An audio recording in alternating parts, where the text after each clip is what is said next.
Karimnagar municipal ఎన్నికల్లో పోటీ చేసేందుకు కాంగ్రెస్ బీజేపీలకు అభ్యర్థులు కరువయ్యారని బీఆర్ఎస్ నగర అధ్యక్షుడు చల్ల హరిశంకర్ విమర్శించారు. అభివృద్ధిని విస్మరించిన ఆ పార్టీలు అభ్యర్థులు లేక బీఆర్ఎస్ నాయకుల కోసం చూస్తున్నాయని ధ్వజమెత్తారు. గంగుల కమలాకర్ వినోద్ కుమార్ కృషితోనే నగరం సుందరంగా మారిందని ప్రజలు చైతన్యంతో ఆలోచించి బీఆర్ఎస్ను ఆశీర్వదించాలని ఆయన కోరారు. మొత్తం చేసింది అభివృద్ధి అని చెప్తారు. ఈ కరీంనగర్ ప్రజలకు తెలుసు. మొన్న మాజీ మేయరు సునీల్ రావు మాట్లాడుతున్న 1000 కోట్లతో ఆయన అభివృద్ధి చేసిండట. బీజేపీ కానీ కాంగ్రెస్ కానీ ఒక్క రూపాయి కరీంనగర్ తెచ్చింది లేదు, అభివృద్ధి చేసింది లేదు.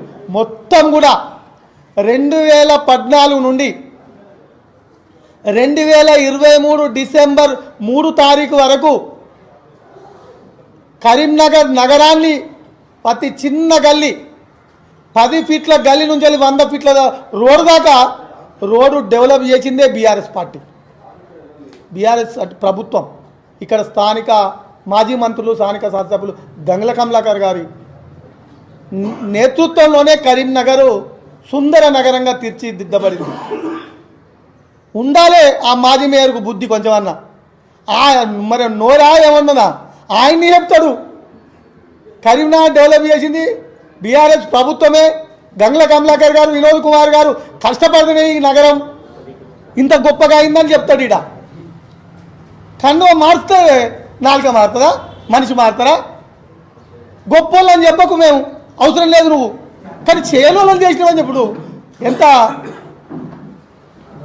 మూర్ఖత్వమో మరి ఎలా ప్రజలు ఆలోచించాలి, నగర ప్రజలు.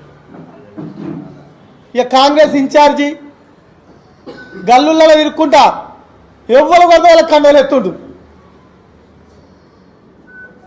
అంటే బీఆర్ఎస్ఏ తప్ప నాయకులు మీరు లేరని ఒప్పుకున్నారు. బీజేపీను కాంగ్రెస్ వాళ్ళు ఓపెన్గా ఒప్పుకున్నారు. మా నాయకులు లేరు, మళ్ళీ గెలిచిన వాళ్ళు లేరు, మళ్ళీ పోటీ చేసే దిక్కు లేదు.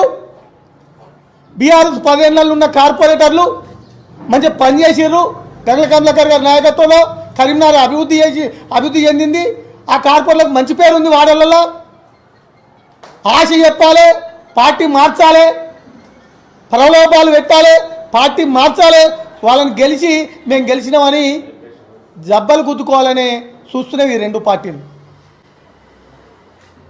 ఇవాళ 3 సార్లు ఎమ్మెల్యేగా ఓడిపోయి 2 సార్లు ఎంపీగా గెలిచి ఇవాళ కేంద్ర మంత్రిగా ఉన్న బండి సంజయ్ గారు నీకు 5 ఎలక్షన్లకు పనిచేసిన నీ ఆర్ఎస్ఎస్ కార్యకర్తలు ఎటువేరు, నీ ఏబీవీపీ కార్యకర్తలు ఎటువేరు, నీ బీజేపీ కార్యకర్తలు ఎటువేరు?